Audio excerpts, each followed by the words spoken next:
Hello and good morning, feeders. Today is February 16th, 2022, and my name is DJ. Joining me today, as always, we have Feeder Finance Patrick. Pat, if you'd like to say hello to our lovely users at home. Hey guys. Hey. So, this week, we're skipping the TLDR because we're going in depth about lending. Yay! Yeah, I wish I had like a applause thing that I could play right now, but yeah, so we're finally here, guys. So, Pat, can you walk us through kind of what this lending process looks like when you are first getting into the Feeder Finance website section for this? Yeah, sure. So, we have our all of our products. You can basically, have click on top of the header. You have the search, invest, portfolio, staking, farming, and then this new one is lending. Mm-hmm. And so as you go through lending, right now we have an early access sort of gatekeeper for now as we try to, iterate with our users who have access on improving things because, we tested it together internally and there's, 3-4 people and we want to get more insights from other people as well. So that's, for now, it's mostly just iterating. But once you get through that, what you have is you have a selection of offers that borrowers would create, Mm-hmm. where they're basically offering, if they have BNB, BUSD LPs, if they have feed or if they have S feed, if they have any of the LPs that any of the investment options actually that we have for the vaults, which at the moment I think it's in the hundreds of different options. Mm-hmm. They could create offers and indicate what the terms they prefer are. So, they could say, I have $1,000 worth of BNB BUSD, and I'm willing to pay, 30% or 40% APR on this. And this is the important piece that people need to sort of wrap their head around, which is when you're saying 50% APR, you're not actually paying 50% on your principal. You're paying 50% annualized rate. So, if you annualize that over a year, that would be 50%. But if you're borrowing for a week, then you're only paying that rate over a week. So, it's been a couple dollars over a week instead of, $500, 50%. Right. So that's what they're indicating, and they're indicating the duration of the loan. So they would tell anybody who's coming into bid how long they need the loan for. So once they create that loan, they create that offer, it would then pop up in similar to the way you see the invest page right now. So you have all these options that you could go into, and once you go into that, then anybody who is willing could bid on this offer. So they could come in and say, I think 50% is too low. I'd rather lend you money for 60%, and I'm willing to do it for 40% LTV or 50% LTV, and anybody could come in and bid, and you as the borrower could then select which of those bids is the most attractive to you, and you could accept it. And once you do that, it's a match, and the loan is live. Once that's done, then it's basically the same flow that we have at Feeder Finance. You go to your portfolio. The portfolio would have a new section called lending, and you could go in there and see your active loans, and the statistics associated with that. For instance, how much interest is getting accruing over time, how much of your LPs that are deposited in the vault is accruing in rewards over time of that loan, looking forward until the loan ends, and all of those good statistics that we have. So that's sort of the flow of what we have now. Wow, a lot of good stuff there. So when a loan is, finally, or I'm sorry, when an offer is finally taken up, it's the offer is then turned into an NFT, if I'm not mistaken, correct? Correct. Yeah.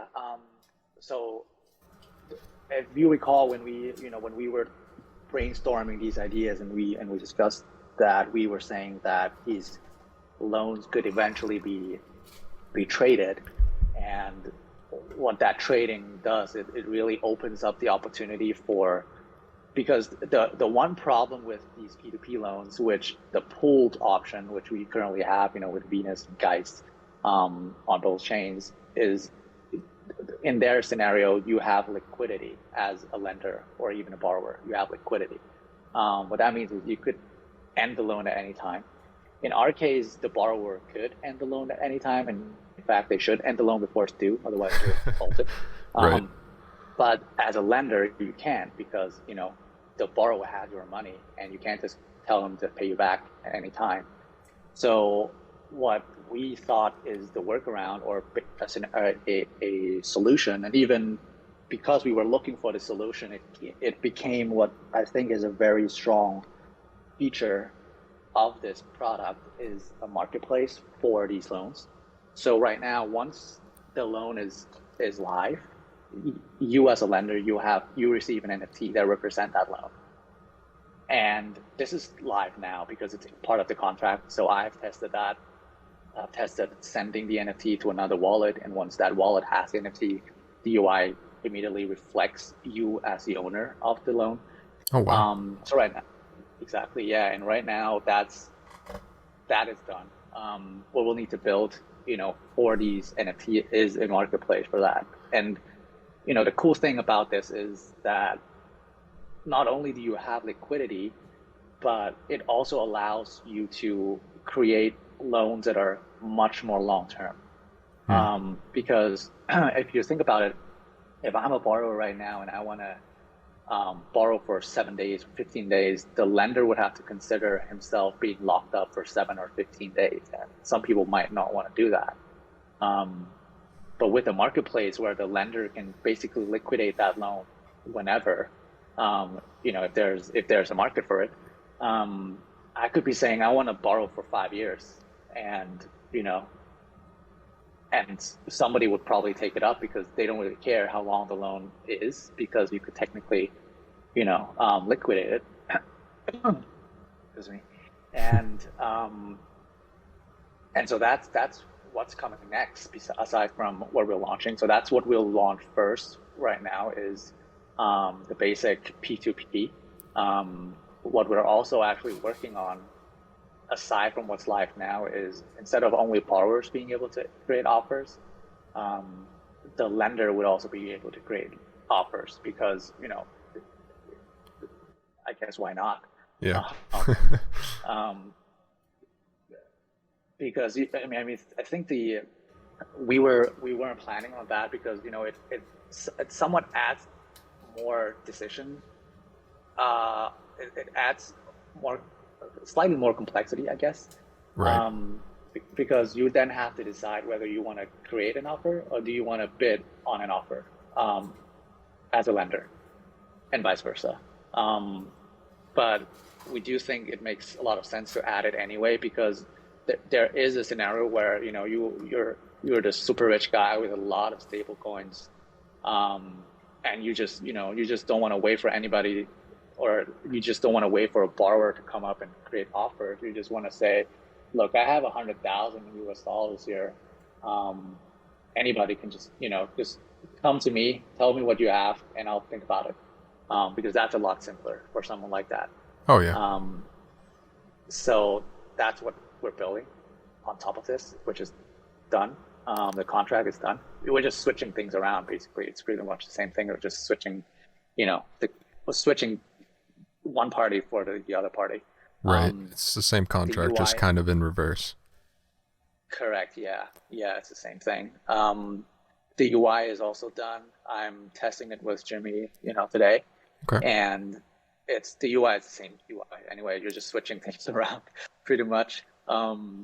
So it's just getting the messaging and all these little wording all of that sort of right when you're switching between lender and borrower. So that's done. So I guess, hopefully push it out to live into production by this weekend, so that our early access users would then be able to also test and see the lender side of things. So yeah, that's sort of the current progress, and we already have a couple of deals live right now. Some of the early access users have already created offers, and some of them has been matched. There's somebody offering S-Feed worth 15K right now for 35% APR. So if you have early access, feel free to lend your stables to this guy, because he's offering 35% for your for his S-Feed. So so yeah. Very cool. So it's kind of three parts here. You have the borrower side, the seller side, or I'm sorry, the lender side, and then the third piece there would be the marketplace for the NFTs specifically, or for the loan NFTs specifically. Yeah, correct. And so I mentioned for the marketplace, I mentioned the ability to have liquidity. I mentioned the ability for the borrowers to create longer term offers. Mm-hmm. And I think the third piece is the ability for people to, instead of creating loans and interact on the bid and offer side, they could interact on the trading side, where you're basically trading interest rates, because technically, if the market were somewhat efficient, these loans would have value that is corresponding to the market interest rate. So if the market were collapsing, interest rates are going down, even in crypto. That's the amazing thing. Like, I could observe that when the market is going down, interest rates are going down. Right. Because that's how it typically behaves. And what that means is that if you have a longer term or even a medium term loan in your portfolio that is yielding a lot higher than the market, you could be selling it at market and make a profit. So there might be a case where people are, just trading these loans, right, on the marketplace, because you can trade them. Right. Because that's just, finance and economics. So a lot of different use cases here. Wow, ooh, frog in my throat. How long can users expect to be able to see this? I believe you had mentioned previously in our call before this that there would be sort of a tier system, kind of going down through the S-Feed holder tiers. Yeah. So we're slowly expanding, or lowering the tiers down. I think towards tier gold, because we can't handle 500 people right away coming to us with feedbacks and comments, because it's just overloading on the dev side. Right. But we'll slowly expand to that over time. Okay. Because the thing is, there's two sides of this, right? There's the side where we're giving access to our users, because we think this is a great product. We want you guys to have access to them and want you guys to experience them and use them. But there's also the marketing side for launching this product, and the key event, the inflection point for marketing, is to basically open this up to the public. So getting rid of that gatekeeper. And so, we sort of have to time this so that it goes with that marketing timing. Mm-hmm. And I guess since we're on that topic, so the way we're thinking about marketing is, first of all, depends on the development. And like I said, we should be ready for a launch version, I guess by this week, when the lender side is done, and over the next week, and it will probably work on some minor, UI edits and all that stuff, but that's just minor stuff. Right. Which means that next week I could start working on the roadmap and the documentations.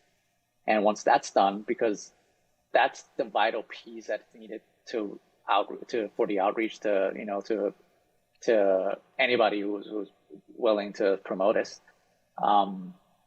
So once the roadmap is complete next week, I hope, we can launch the roadmap, and then I can use the roadmap to reach people. And the key question is, do you sort of announce the launch date with the roadmap? And for us to think about is, if we fix the launch date, which is the public live launch date, right away, then we're sort of forcing our hand here to make sure that everybody comes on board by that time, which is something we have no idea about, whether or not that will be the case. So I'll need to discuss with Jimmy, but my guess is we'll probably not have a launch date fixed yet until we have a sense of, our progress in terms of reaching out to the people and projects. And once that's ready, then we'll have a launch date, and then the runway towards the launch date will be much shorter. We wouldn't have to say like, okay, the launch date is in a month. We could say it's next week, or it's in 2 weeks, because by that time we have sort of the launch outreach preparation ready. So I think that's the thinking and background. Very cool. Yeah, so it looks like it's going to be a bit. So lending, is it going to be available on all 3 currently available chains? BSC, FTM, and AVAX? Yes, and technically it can be on any EVM chain, because it's the same EVM contract. Right. So anywhere we launch Vault in, we'll have it, have the lending live there too. So yeah, it'll be anywhere. And I think the last question I have for you on this is, where'd it go? Oh, so the last question I have for you on this lending piece is, nope. Oh man, where did it go? Wow, I guess it wasn't that important. Oh, yes, it was. Okay, so we had planned for 10 vaults to be released by the end of Q1. What is the scope of that looking like currently? Yeah, we were, we sort of signaled something like 10 chains for our vaults. Mm-hmm. We were, internally planning for roughly Q1 to be complete. That sort of got distracted by lending. Right. And launching Vault in its current structure is a lot easier than before, because we're trying not to custom build anymore,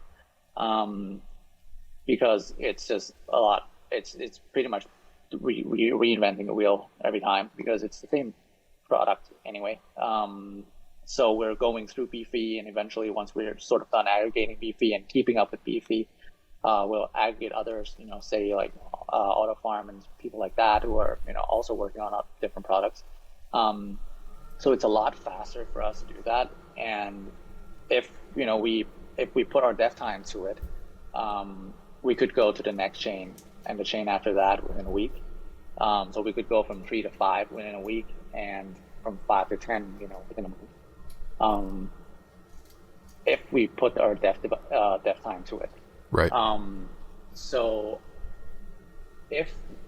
so it becomes a decision of whether we want to, how fast we want to push out lending marketplace, how fast we want to push out future iterations of lending, which we have planned to, because this lending product is going to be pretty expansive. Oh yeah. So there's a lot of work that will come out of this even after the launch. So it becomes a decision about timing of lending, future lending releases. So I think even if we don't get to 10 we'll probably get close because I guess Jimmy probably has enough of lending for a bit after this launch. He might want to, work on something else for a bit. So building walls is pretty easy for him these days. So we might switch up to vaults for a bit, maybe a couple weeks, just launching. So yeah, I think even if we don't get there, we'll be close to that, within Q1. Awesome. So 3 parts coming to lending, a roadmap coming next week, hopefully. And I believe the last part there is marketing coming after the roadmap. So looks like it's going to be a really busy time for Feeder Finance. Is there anything else that you'd like to mention before we let our lovely users go? Yeah, I think I said this before, but I really appreciate the patience everybody has for us, and this is also reflecting on the quality of lending product that's coming out, because we had so many iterations internally, and in the past, if there's something that's not exactly perfect, we because of the urgency and because of the pressure, we sometimes either overlook it, or sometimes we'd say, all right, we'll just fix it later. Right. Because of that pressure. But for lending, we're because of how nice you guys are, pretty much, we're like, all right, anything that needs to be fixed gets fixed now, and anything that's not perfect, let's make it perfect. And that is good, right? Because, and you'll see when you have access to lending that it's a really nice and clean and functioning, working smoothly, everything product, because that's what we can do if we have the time. Right. If we have, if we have time, and if we're not pressured into building and rush into things. So thank you so much for that, and thank you so much for all your support. Yeah, I think all of our users want to make sure that wherever their money's going is safe, secure, clean, and polished. So big grats to you guys for taking the time to be able to make sure that users are secure in their investments. I believe that is all we have for you this week, folks. Pat and I will be getting into it next week, hopefully over the roadmap. And until then, be sure to like, comment, subscribe, all that other fun garbage. And Pat and I will be back at it again next week. So thanks for watching, guys. We'll see you then. Bye-bye.